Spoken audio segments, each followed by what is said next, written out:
Started here on a Wednesday night. I think where everything's plugged in, everything's ready to go. Looks like we've got some audio levels rolling and the video is happening as well. It's the Panther-Lair Show here on a Wednesday night. I'm Chris Peak from Panther-Lair.com. You know that website. If you're tuning in here, I presume you know that website, Panther-Lair.com, Pittsburgh.rivals.com. Everything you need for Pitt coverage, it's right there at Panther-Lair.com. Of course, message boards where you can talk to other Pitt fans about Pitt sports. What's better than that, right? You love watching Pitt sports, and then even more than that, well, maybe not more, but almost as much as that, you love talking about Pitt sports, and that's what we do at Panther-Lair.com. Literally all day, every day. I mean, that's not an exaggeration. I know there's a lot of Panther-Lair subscribers who show up on the live stream here on Wednesday nights, and you guys can attest to it. I mean, there are posts. You will go to bed at a reasonable hour. You wake up the next morning and there are new posts to read. New threads started, new replies to previous threads, new replies to threads you've made. Somebody is inevitably going to be out there arguing with you. And that's what you can do. That's what you can do all day, every day. And I mean, let's be honest, the games take what? I mean, well, they take like 4 hours. Well, that's only 4 hours out of your week. The rest of the week, you need to find something else to do to feed your Pitt fandom, and that's where Panther-Lair.com comes in. So check out the website, Panther-Lair.com. Of course, every Wednesday night we get together right here for the Panther-Lair Show, the live stream on youtube.com/Panther-Lair.com, surging in popularity and engagement. We love to see it. It's been a lot of fun doing the post-game shows. Our post-game reaction show after Tennessee, I think that was a lot of fun. There were a lot of comments, a lot of people checking in and watching the show and interacting. I had a lot of fun with that, or even our post-game show after UMass was a lot of fun. I imagine the one after Western Michigan this Saturday is going to be a lot of fun as well. I like getting together and talking like this because it's like the old post-game call-in shows, you know? And I mean, I shouldn't say the old. I mean, they still do these things now. I don't know if they have a post-game call-in show for Pitt, but we do that. I mean, it's effectively what we do here. You join in, I start talking, and you join in and put your comments and questions in the chat screen there. And we go to everybody's comments and questions, and we have a conversation. You know, I say something stupid, you point out that it's stupid, and if you ask me a dumb question, I'll try and be really polite about it. And that's kind of what we do. And if you want to make sure your question gets asked or gets answered, if you want to make sure your comment gets read and reacted to, you can be a super chatter. And hit the little $sign there at the bottom of the chat screen. You can hit that, throw a couple bucks to the podcast, support us. We appreciate that. And we'll be sure to get to your comments and questions. I already got a super chatter rolling in. And RJC, man, we'd love to see you. And we'll get to your comment and questions right quick. So if you want to make sure you get on the air, so to speak, or whatever passes for being on the air in 2021 on a YouTube live stream, that's your opportunity to do so. I want to give a shout out to our friends at Homefield. You guys remember Homefield, right? Homefield Apparel.com. I don't think this podcast is the only place you've ever heard of Homefield. You've probably seen them on Twitter a lot. They do a very good job at branding themselves on Twitter. But even better than their social media game, which is pretty strong, is their t-shirt game. I've got the Warm Up the Victory Light shirt on tonight. Super soft, great vintage design. And the thing I always say about Homefield, so I got to talk to you about them and just for a minute. And the thing I always say about Homefield, and it's the thing I say about shirts in general, you know, a lot of people make cool designs on shirts. You can go a lot of places and find cool shirts with cool designs. You can go to the Strip District and find hundreds of cool Steelers shirts or Penguin shirts or whatever, you know, Pitt shirts or whatever. But the reality is, you get those shirts and you wear them once and you're like, this is mostly comfortable, but it's a cool design. And then you wash it once and the thing loses its shape and it's not as comfortable anymore. And you say, well, that was, you know, I'm glad I bought the shirt. It was cool to wear it. It's a cool design. I wish it lasted longer. That's the thing about Homefield. It's not like just longevity, but it's a super comfortable t-shirt. I have a sweatshirt. I have a couple t-shirts from them. And they're among the most comfortable t-shirts and sweatshirts that I've got. So you got to go check it out at homefieldapparel.com. And here's the thing. If this is your first purchase from Homefield Apparel, use the promo code LAIR, L-A-I-R, LAIR, and you get 15% off on your first purchase. So if this is your first time going to Homefield, you've heard me talk about it before, you've seen them on Twitter, you've been thinking about it, now you're finally going to take the plunge, you got to go check out their Pitt collection. You're going to love what you see there. They got a shirt that just says 13-9. I mean, come on, you can't beat that. And you use the promo code LAIR, LAIR, you're going to get 15% off. You can't lose. Great designs, great quality shirts, and you get a discount. I mean, I thought we were just giving you great Pitt content here on the Panther-Lair Show. Turns out we're giving you discounts on some of the best Pitt gear you're going to find. So go to them, Homefield Apparel.com. One word. I mean, it's all one word. Homefield Apparel.com.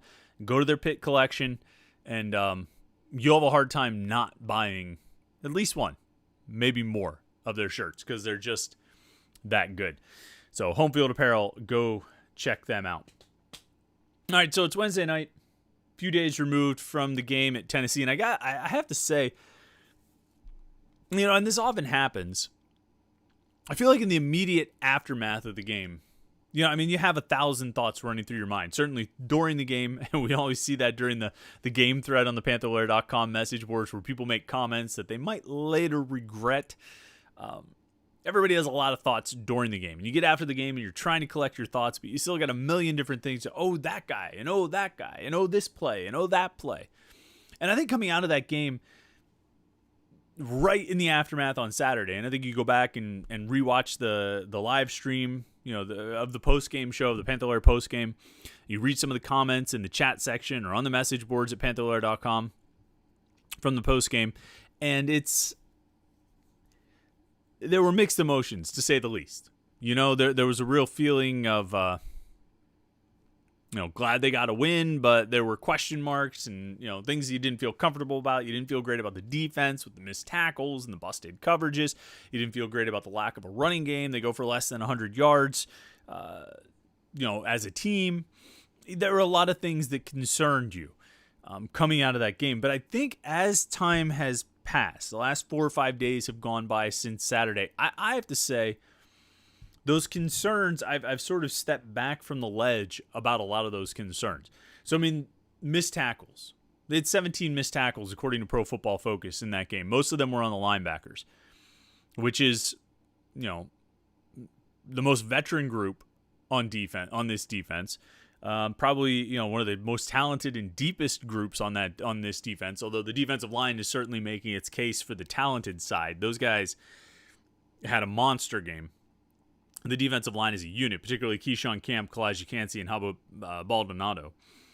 But the linebackers, we came into this season talking about them being one of the strengths of the defense, potentially a strength of the team, and they had a rough game. At least in terms of missed tackles on Saturday. I think, like I said, Pro Football Focus said that Pitt's defense had 17 missed tackles. I think the linebackers had 11 of those 17.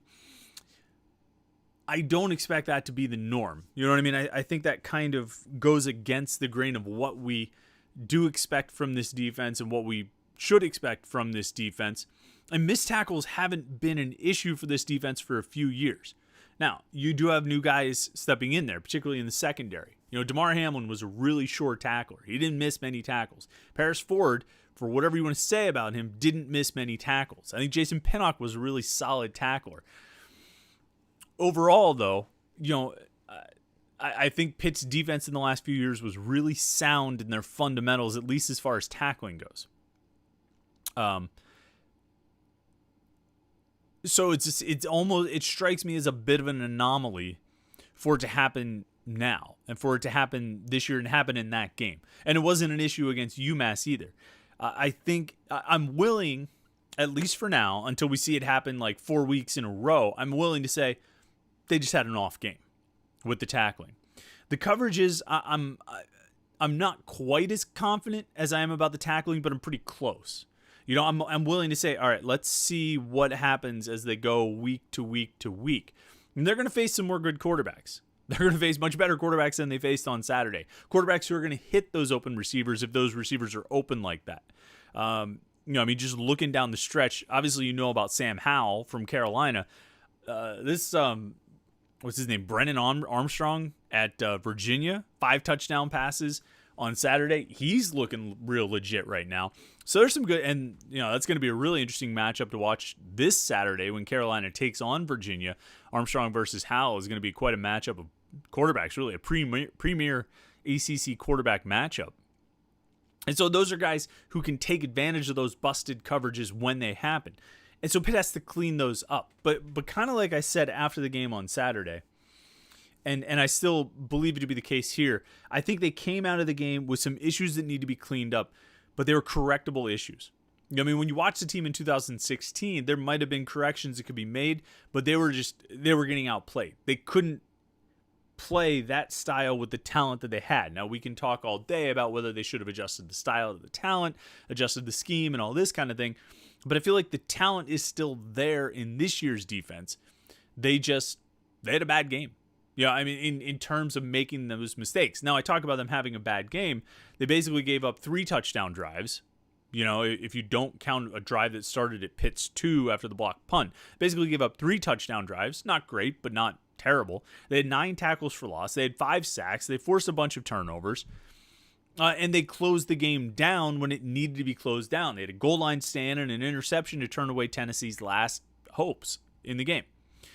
And so I think my immediate concern after the game on Saturday has waned quite a bit. And it's been replaced by some real optimism about this defensive line in particular, because those guys were quiet in the season opener against UMass. I think they had 1 sack. There were 5 sacks as a team. The defensive line had 1 of them. This past Saturday at Tennessee, I think they had 5 sacks, and the defensive line had all of them. And that's what you want to see out of this group. You want to see those guys dominate, and I think they did a pretty good job. 2 huge strip sacks for Haba Baldonado and Keyshawn Camp. Keyshawn Camp plays like 26 snaps. According to Pro Football Focus, he rushed the passer on 17 snaps and had, I think, 4 quarterback pressures. So basically 1 out of every 4 times he rushed the passer, he was getting in there and putting pressure on the quarterback. That's what you love to see. You love to see Keyshawn Camp healthy and playing at that level. Kalijah Cansey is a beast. Haba Baldonado, like I said, is coming into his own. And then you still got Deslin Alexander and John Morgan and Deion Hayes, and then David Green and Tyler Bentley and Devin Danielson. The depth and talent on this defensive line is legit. If you had any doubts about it coming into this season or any questions about that defensive line, I don't want to say they've answered everything. They can always improve, and I'm sure Charlie Partridge could give you 10 things they need to do better than they did on Saturday. But they look really good. And I think that group is going to be really good. The other thing, though, and we got a lot of comments and questions coming in. I want to jump into you guys and talk with you and answer, react to everything you have to say so far, for sure. But the other, I think, concern that people came out of that game with was the running game. And understandably so. I mean, Vincent Davis averaged less than 2 yards per carry. Izzy Abanikanda never really got going until that final drive. Both. I mean, there just was nothing doing with that group. The running game as a whole finished with less than 100 yards. And that's not even. I mean, it does count. There are sacks that are worked into that, but I think Abanikanda and Davis combined had about 76 yards on something like 20 some carries. It's not good enough, and I think you were hoping to see more out of that group against stiff competition, and I think that's the first thing we probably have to talk about. I mean, it's not the first thing we have to talk about, but it's the first thing I'm going to talk about with the running game on Saturday. Is Tennessee had a really stout defensive line. I think their defensive tackles in particular were really good, and I think that made it difficult. Now I know. Well, why keep jamming the ball right up the middle? Why do you keep running it between in the interior of the line if Tennessee has a strength there? That's a valid question. Maybe they didn't feel like they had the speed, or maybe they felt like Tennessee had too much speed on the perimeter that it would be tough to run out there. But either way, I think you have to take the level of competition into consideration. Now, a good running game can run the ball against anybody, right? If you're really good at running the ball, you can do it against almost anybody regardless of the level of competition. Well, Pitt's not there yet. I don't know if they're as good as they were against UMass, but I don't think they're as bad sort of overall as they looked against Tennessee. I think this Western Michigan game is going to be a real interesting one. for what this running game can do. I think the New Hampshire game is going to be a really interesting one for what this running game can do. And then by that point, you hope you have a really good sense of what you're good at, the kinds of plays your line can block well, the kinds of plays each back can run well, so that once you dive into ACC play in October, you've got a real concrete plan with your running game. I think they're still figuring it out. Because they've gone from extremes in terms of level of competition, and I think to some extent it can be tough to get a real gauge on what you do well.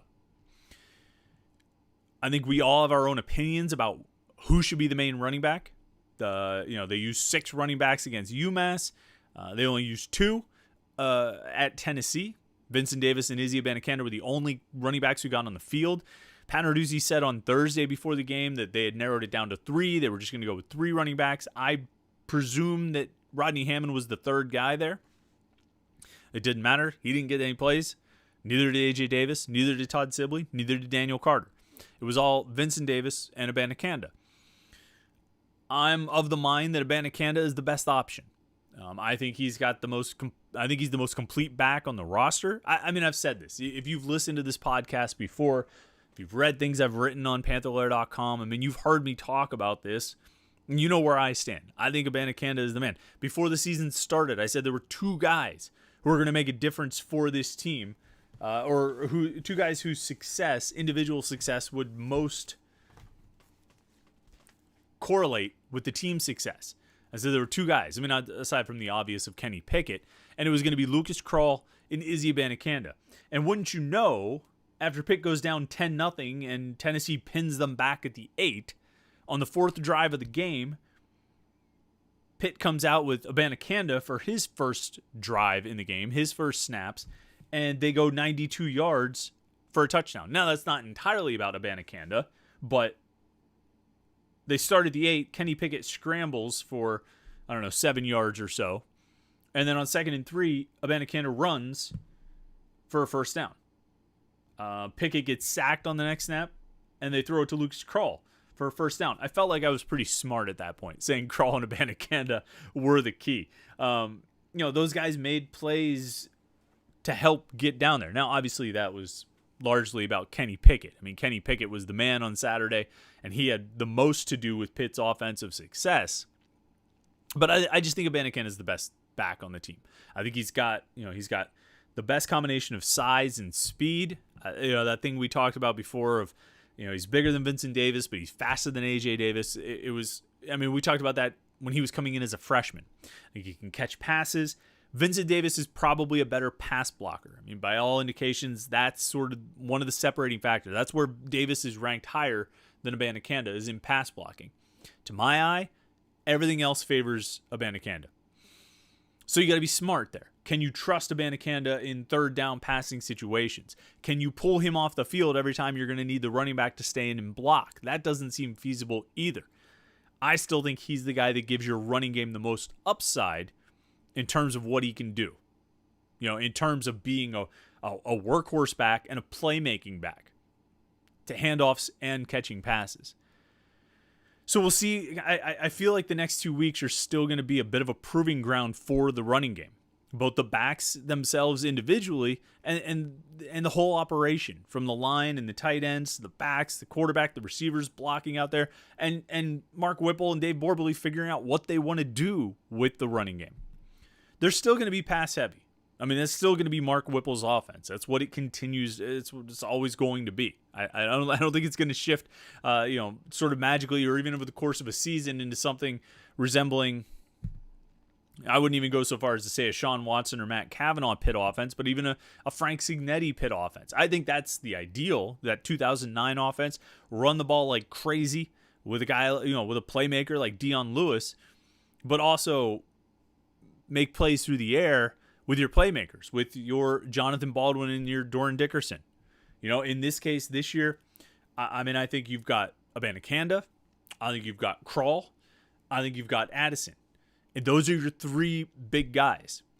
And where this offense really, I think, is favored over maybe an offense like 2009, where I think they had good other receivers. I think Derek Turner was on the team. I forget who some of the other I actually forget who some of the others. I don't even remember if Turner was on the team or not. But this year, I mean, I think you've got Taysier Mack. You saw him go off on Saturday, 4 for 100, and make some of those catches that we know he's capable of. You've got Jared Wayne, who I think looks like one of the most solid receivers on the team. You got Melky Stovall catching a huge touchdown pass. That first touchdown pass, huge play. Great play by Kenny Pickett. Great catch by Melky Stovall. You've got real playmakers on this team.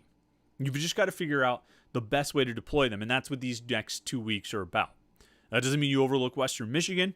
That doesn't mean you overlook New Hampshire. You take these games very seriously, but you don't go into it saying, all right, let's find out what this guy can do. But you come out of it saying, okay, now we know what that guy can do. I think that's got to be the approach, and I think it will be the approach. And that's what these games are going to allow you to do. All right, let's jump into some comments and questions. Oh, let me give you a quick, one more quick plug. The Kenny Pickett Show. We do it every week, every Wednesday at 10 a.m. on the Panther-Lair YouTube channel, youtube.com/Panther-Lair.com. We push it to our podcast. If you just listen to the audio podcast, you get it there on Apple or Spotify or wherever.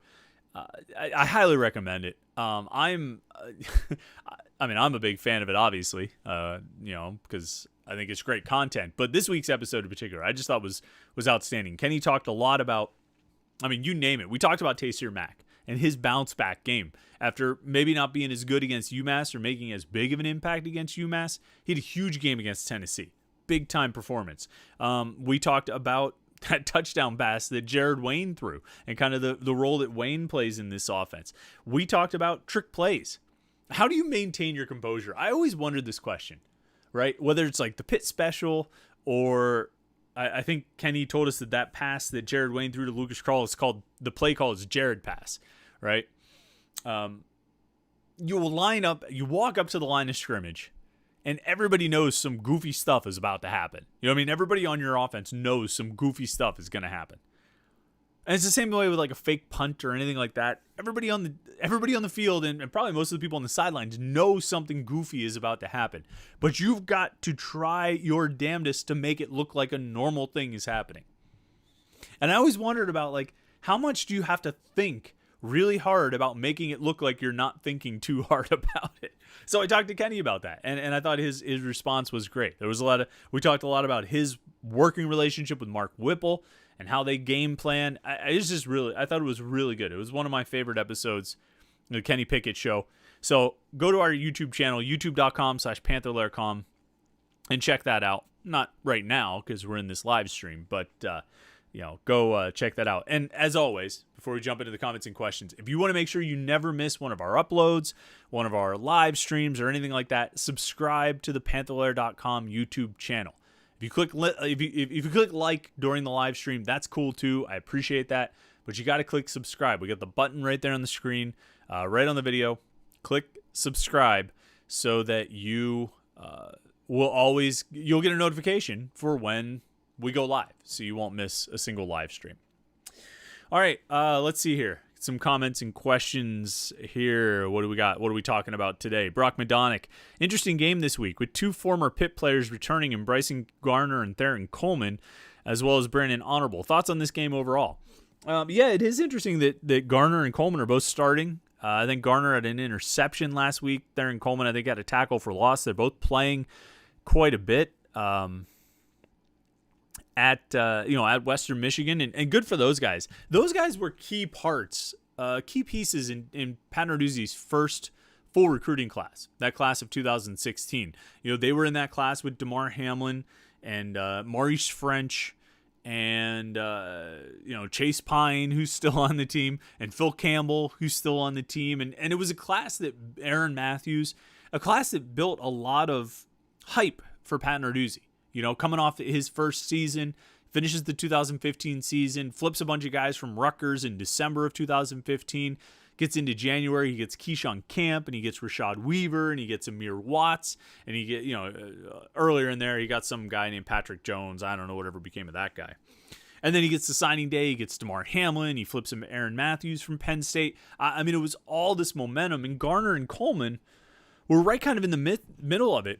Garner, I think both of those guys committed over the summer, and they were important because they were part of the whole Evolve 7-on-7 team. And so they were connected with, DeMar Hamlin and some of the other guys that Pitt was trying to get in that 2016 class. And then, of course, like Paris Ford the next year. Although Paris committed in October of 2015. So, Coleman and Garner were important pieces. And I always thought Theron Coleman was going to be really good. I thought he could be one of the best players in the class. I think he was just that kind of athlete. It didn't work out for him. But I'm glad to see that he's having success out there at Western Michigan. And same thing with Bryson Garner. I always thought he was a nice kid. And both of those guys, won games for Pitt in overtime with interceptions. Bryson Garner ended the Youngstown State game in 2017 with an interception in overtime. And Theron Coleman ended the Syracuse game in 2018, in overtime at Heinz Field. So, those guys both have some history. As far as this game, I look at it and think, it's a game Pitt should win. I don't think you can take it easy or overlook Western Michigan or expect this to be a cakewalk or anything like that. It's not going to be. If you come out and you play sloppy and you turn the ball over and you miss a bunch of tackles, you're going to put yourself in jeopardy. You bust a bunch of coverages, you're going to put yourself in jeopardy of losing, just like you were last week.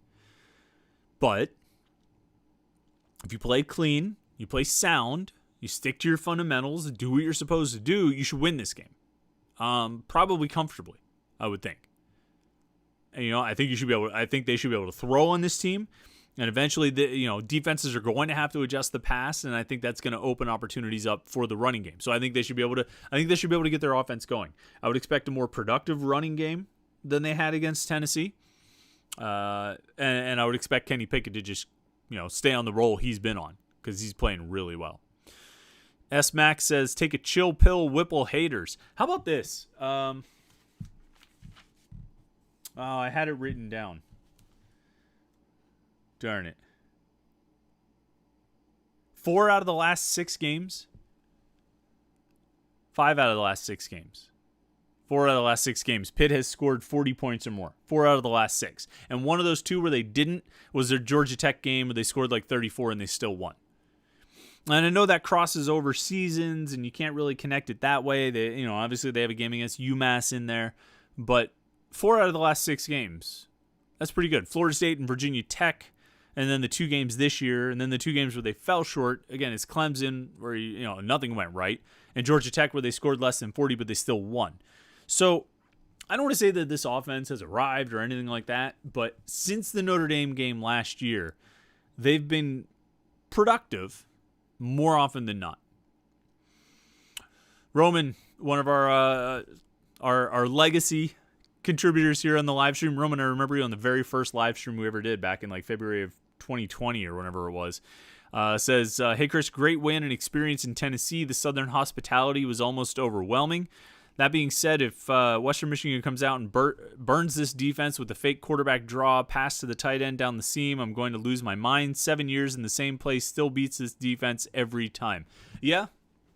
Look, they're susceptible to some things. You know what I mean?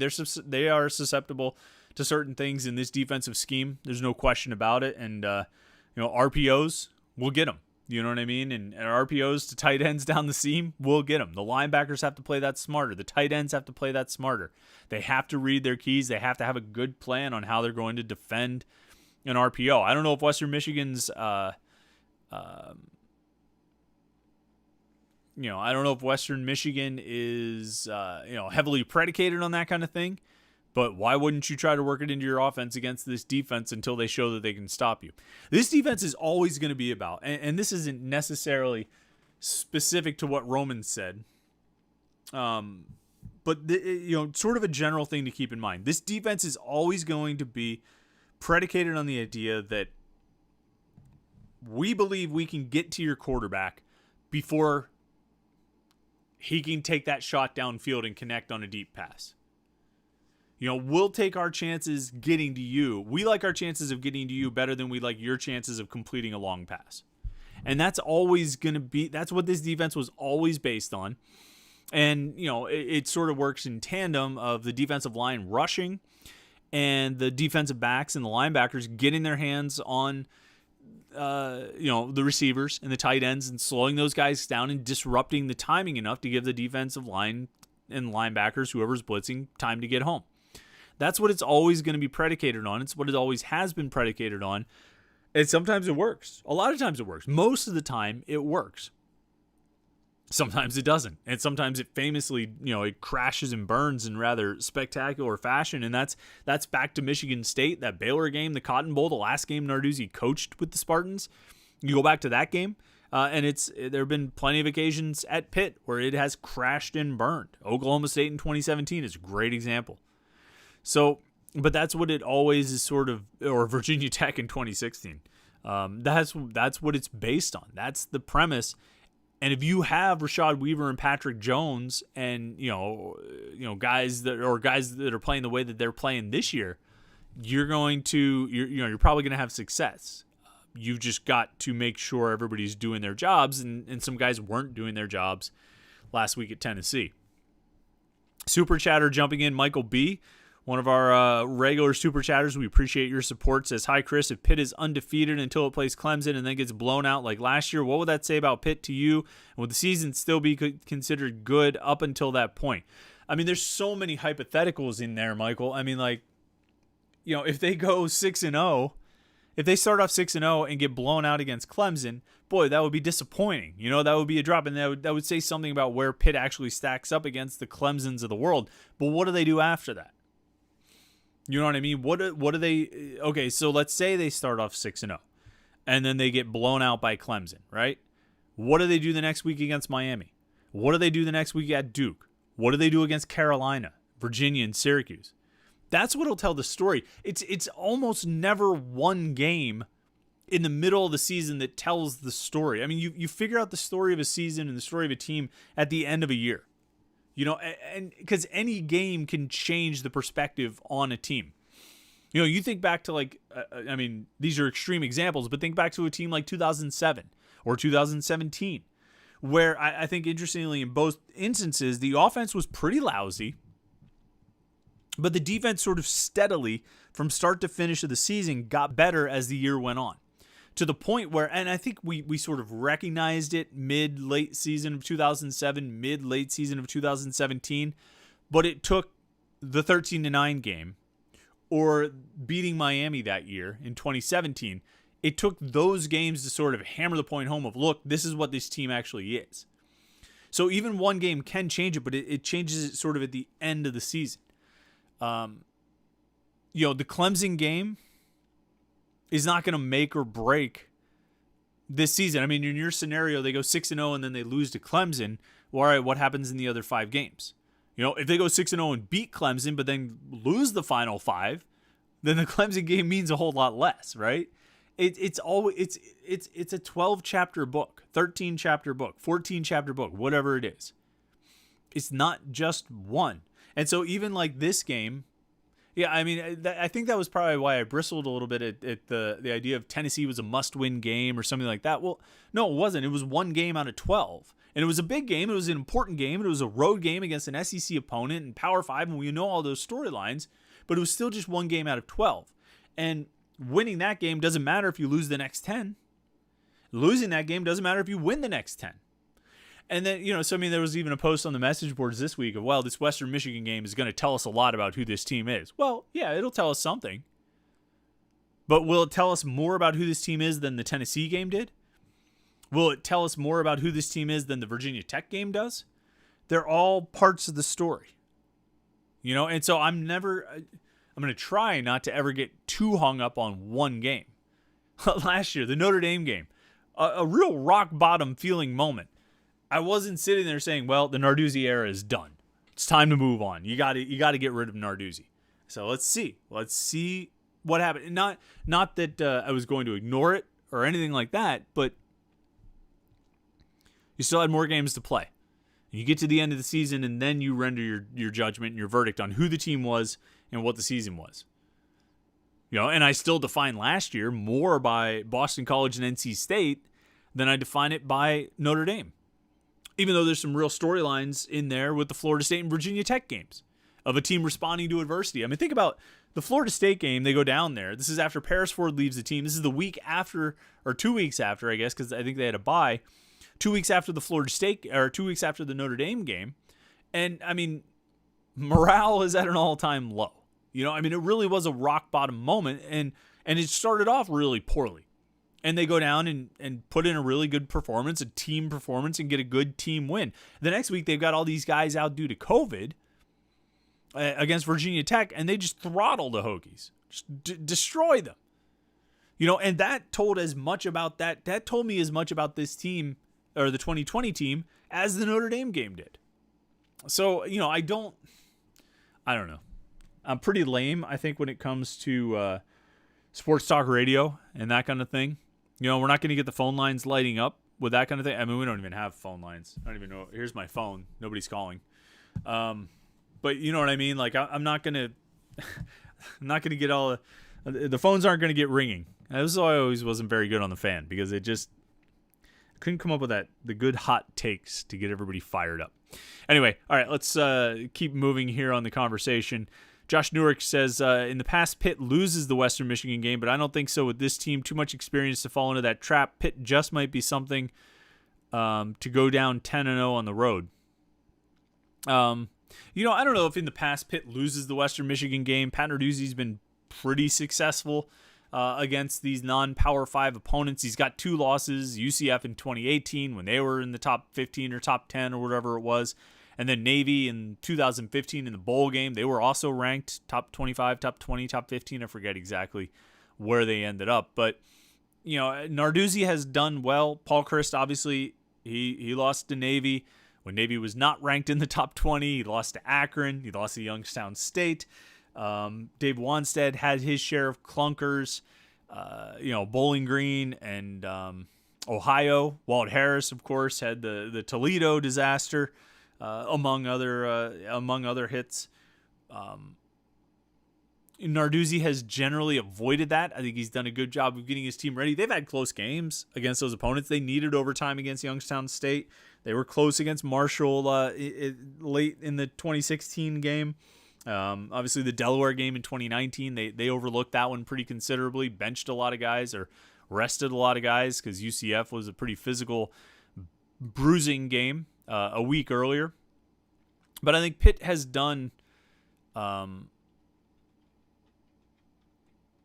Narduzzi has done a good job, I think, of getting his team ready for these games and not letting them overlook the opponent or take them too easy.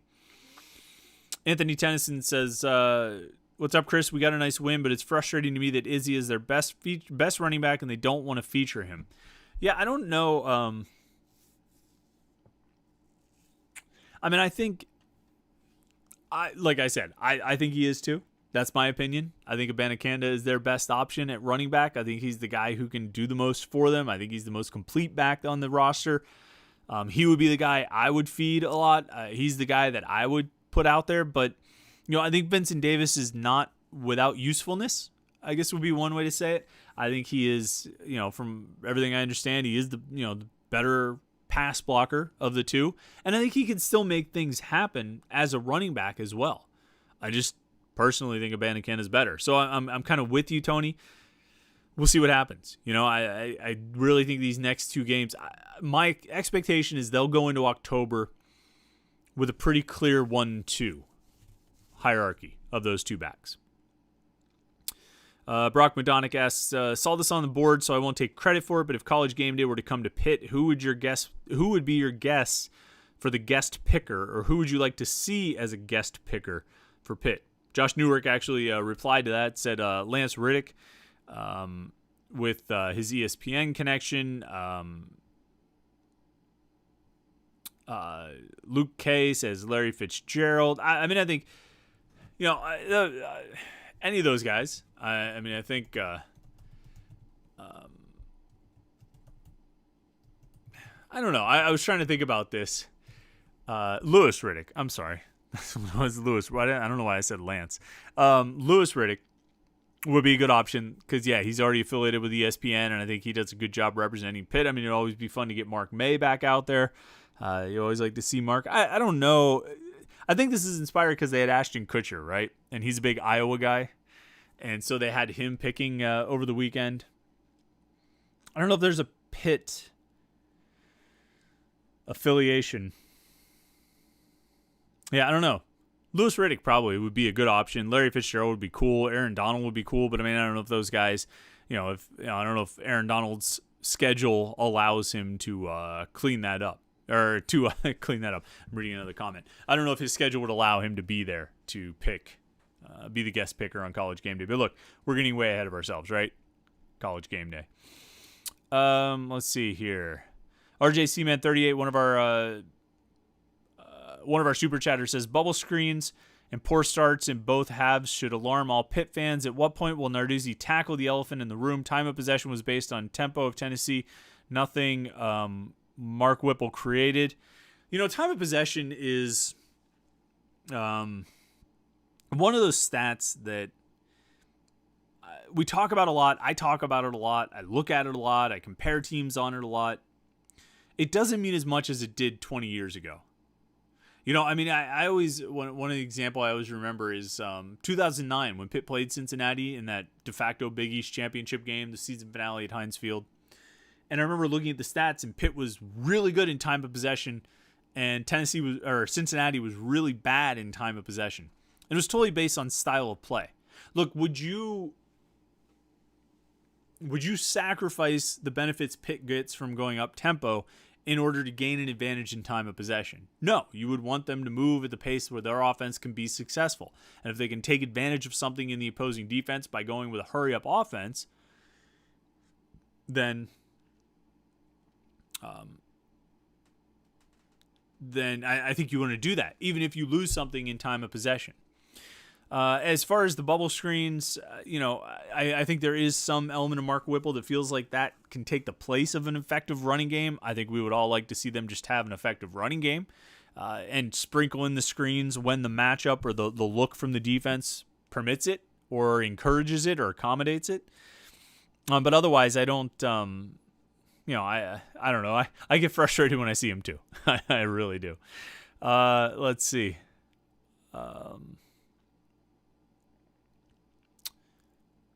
What was I looking at here? Dan Juby says, awesome time in Tennessee last weekend. I've been very impressed with the offensive line given their expectations. Great pass blocking and minimal penalties.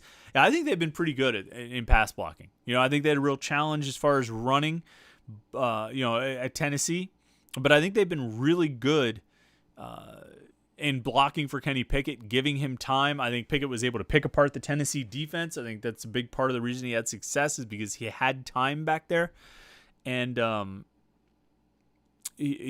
credit that offensive line. I credit Dave Borbley. I think those guys are playing well right now. And these next few opponents should not give them the challenge that Tennessee did. I would expect Kenny Pickett to have just as much, if not more, time in the pocket this week against Western Michigan and next week against New Hampshire and maybe even against Georgia Tech in that first weekend in October. As much time, if not more so, than he had this past weekend against Tennessee. Teams are going to blitz. Teams are going to try and be aggressive. But I think Pitt can block well enough to give Pickett time to exploit those blitzes. You know what I mean? Use his preparation and, see where the blitzes are coming from and take advantage of them. I like how they're playing right now. I think they've sort of, I don't want to say seamlessly replaced Jimmy Morrissey and Bryce Hargrove, but I think Owen Drexel seems to be doing well enough. And I think Marcus Minor's been really good at left guard. And then I think your tackles are playing well. I know there's a strong contingent of Matt Gonsalves fans online, and I count myself among them. But I think Warren and Hoy are playing pretty well. I would still like to see Gonsalves out there for some snaps, for some series. I don't think they rotated offensive linemen at all at Tennessee, and I don't think you want to make a habit of rotating offensive linemen. But I would like to see Gonsalves get a little bit more work.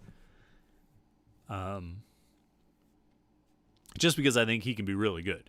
I think him and Branson Taylor can both be really good. And maybe, who knows? I mean, Warren and Hoy are both seniors. So maybe those guys move on. Maybe they choose not to use their super senior year, and they move on, and Gonsalves and Taylor are your starters next year.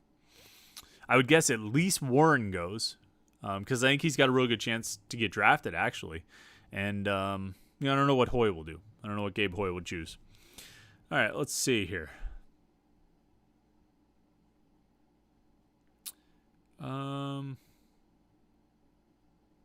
Royce Beacom points out it's strange and very lucky the running game works in the last couple of minutes, particularly when Tennessee expected it the most. Yeah, I agree. It's funny that they were able to close out the game. It was funny they were able to close out the game with the run. Everybody knew they were going to run the ball, and they just kept plugging away. Play after play on that final drive. Vincent Davis gets 1, and then he gets 6, and then on third down, he, big run for 6 yards. Abanikanda comes in. He gets 8, and then runs for 5. They needed to get 2 first downs, and they got them, including a 3rd and 3. They handed the ball off and ran it, and they got it. They got 6. They needed 3, and they got 6. And I was impressed. I mean, they hadn't really run the ball well at all, and there they get, 13... They get 26 yards. Those two guys combined for 76 yards. 26 of them came on the final drive on 1, 2, 3, 4, 5 carries. I don't know what worked then that wasn't working throughout the game, but it worked. RJC Man 38 says Mark Whipple is a problem. I'm not going to get off that narrative. Pitt team will be held from true potential if Whipple and Narduzzi don't change up some things. Look, I think Kenny Pickett is playing, through 2 games, playing the best of his career. All right? I think he was better in 2020 than he was in 2019. I think he was better in 2019 than he was in 2018. And I think that credit goes to Mark Whipple. I think the guy can coach quarterbacks. I think he knows offense and understands offense. He's not perfect.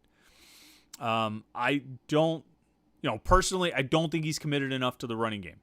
But I'm not sitting in the film room with him. I'm not watching practice and breaking down film of the games. He could be sitting there and looking and saying, dear Lord, we cannot run the ball. I don't have plays that can make this work. And I can't draw up plays that'll make this work. So, I think Whipple could be better. The offense could be better. They've not been very good in scoring offense over the last 2 years. But they're off to a good start this year. And like I said, 4 out of the last 6 games, they've topped 40 points, which is a pretty good little run. Even if it goes over 2 seasons, it's a pretty good little run.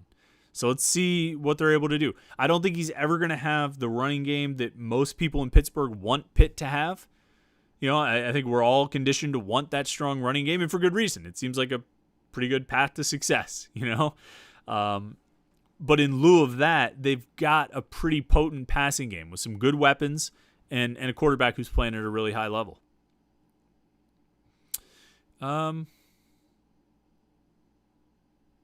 Scroll down here. Alan, this is an interesting question. Alan Bolomo, I apologize if I mispronounced that, Alan, but he says, if Pitt loses this Saturday, what will we all be talking about on Saturday night? Who would get the blame? My expectation, I would say that it'll be on the offense. I think when they've lost pretty much any winnable game over the last 3 years, it's been on the offense. 2019, 2020. I guess those 2 seasons when they've lost a winnable game, it's been because of the offense letting them down. I would say if they somehow lose this game, it'll probably be because there'll be some turnovers, some bad penalties, some drop passes, all those sort of self-inflicted issues that we've talked about so much. Those procedure penalties, drop passes, fumbles, either lost or even fumbles you recover because it still kills the play, interceptions. Those will be the things that do this team in. If they can keep playing clean like they have through the first 2 games, they should not have an issue taking care of Western Michigan. If they make those mistakes, if they make those mistakes, then it's going to be a rough afternoon. Glovebox23 says, not necessarily a Pitt comment, but what does college football need to do about the length of games? This one lasted almost 4 hours, and that's not unique to this game. Yeah, I don't know. That game just kept going. And I don't know if it was because Pitt was throwing a lot. I don't know if it seemed like there were a lot of penalties. You had a lot of injury timeouts, both teams with some weird injury situations that I didn't really understand. Guys looking like they just fell over out of nowhere. it just seemed like there were a lot of stoppages. And I'm not sure if there were many stoppages that you could really do anything about. It wasn't like they were all commercial breaks. It was penalties. It was injuries. It was scoring. This is a 41-34 game. There were a lot of touchdowns scored in this game. I think there are a lot of things that go into it. I don't know what they could do to shorten the game. The things that you can actually control, length of commercial breaks are really the thing. This isn't like, baseball, they put in a pitch clock or something like that. I mean, you already have a play clock. You already have time, a timer on your timeouts. You have specific, you have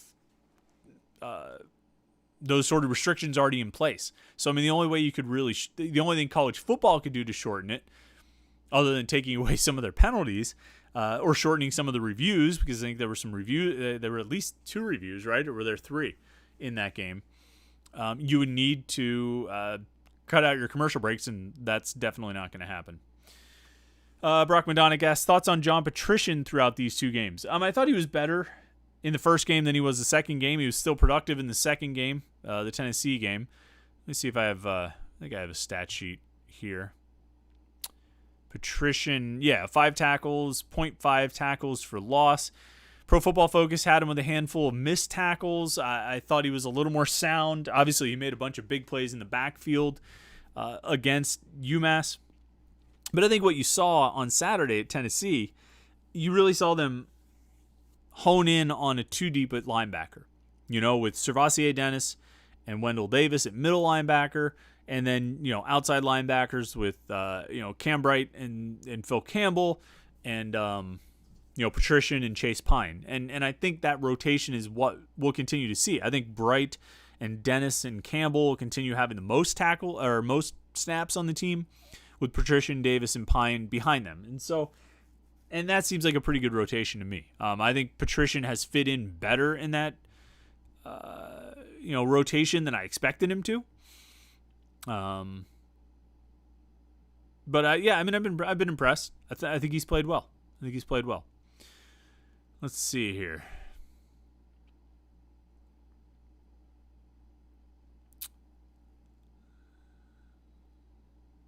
Scroll through. Oh, we got some comments coming in. A few more comments. We got a little bit more time here.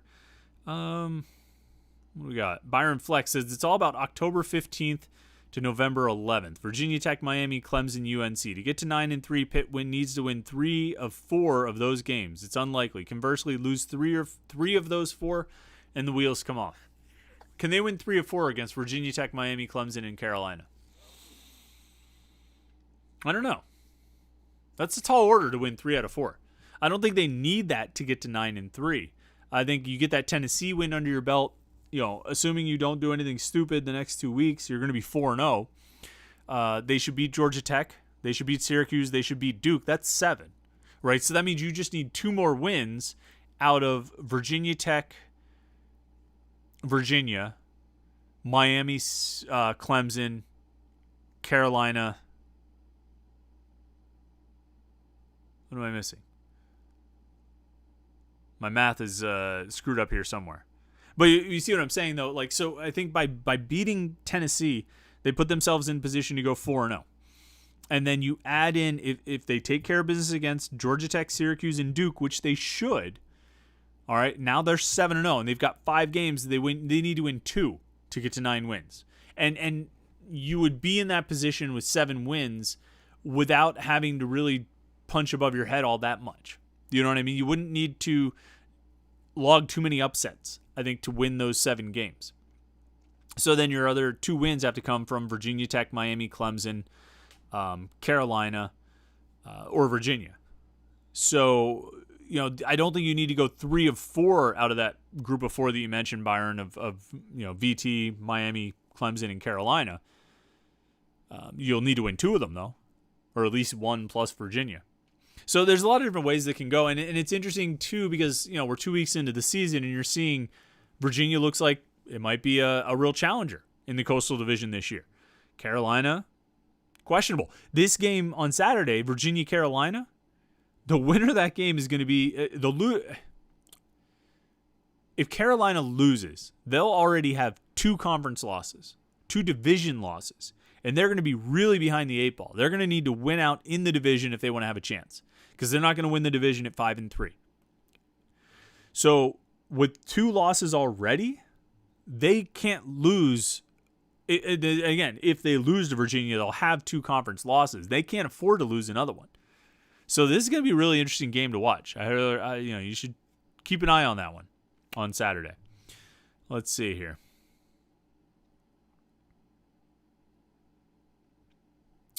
Homer Simpson says, I don't like Mark Whipple because Pat Narduzzi said Vincent Davis is the go-to guy because Mark Whipple and Andre Powell said so, and he trusts them. Yeah,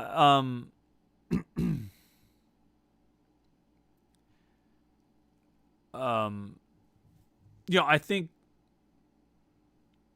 blocking is a big part of it. I think they trust him to do his job in pass blocking, and I think that's a big part of why Vincent Davis gets the nod. Now, again, like I said, I think what we see over these next 2 weeks could go a long way in establishing one of those guys, Abanikanda or Davis, as the number 1 back heading into conference play. I think there's something of a proving ground here. If Abanikanda runs wild against Western Michigan and it has 2 huge games against Western Michigan and New Hampshire, I don't know how you can move him into the number 2 slot for Georgia Tech. Conversely, if Vincent Davis runs wild over these next 2 games and Abanikanda doesn't do anything all that special, I don't know how you can move Vincent Davis. These next 2 games are going to go a long way in determining who the number 1 back is going forward, heading into October. RJ Man 38 still hung up on Mark Whipple. He says, I'm not stopping on the Whipple narrative. I get that the Pickett podcast is important, but ignoring these issues is quite disappointing. Well, I don't think there's really a connection between the two. I think if I have criticisms of Mark Whipple, and I do, and I've issued some of them at various points, but I think if I have something to say about Mark Whipple, I'm going to say it here. I might not necessarily bring all of them up with Kenny Pickett on the Kenny Pickett show, but this entity right here, the Panther-Lair Show, is separate from the Kenny Pickett show. That's a different thing we do. It's a different content channel, so to speak. I mean, it's all on the same YouTube channel, but it's a different form of content. And so I do have issues with Mark Whipple. I do have issues with the fact that their offense has cost them 4 wins in the last 2 years. I do have issues with they haven't been able to create an effective running game outside of like 1 game over the last 2 seasons. I do have issues with the fact that there are a lot of ways that this offense, even the passing game, is objectively worse under Whipple than it was under Sean Watson. And I've pointed all these things out. I have issues with it. But I'm also going to point out, as I said, that I think Kenny Pickett is a better quarterback now than he was 2 years ago. And I credit that to Mark Whipple. I'm going to point out that, like I said, they've scored 40-plus in 4 out of their last 6 games. And I'm going to credit some of that to Mark Whipple as well. And I think, there have been a number of times where we've had different film breakdowns and things like that on Panther-Lair.com where people smarter than me will point out what's happening on a play and how they'll say, look, this is a really smart concept by Mark Whipple. The guy's not a moron. He understands offense. He knows offense. He's been around long enough to know offense. For whatever reason, they can't run the ball. For whatever reason, they're just not effective at running the ball. We'll see if that changes over the next 10 games. The last, 13, 24, 26 games, it hasn't really happened outside of 200 and some yards against UMass and the big game Vincent Davis had against Georgia Tech last year. It just hasn't happened. And I'll call that out. I'll say that just as well as I'll say that, some things have gone well. So, I'm not ignoring the Whipple issue, but,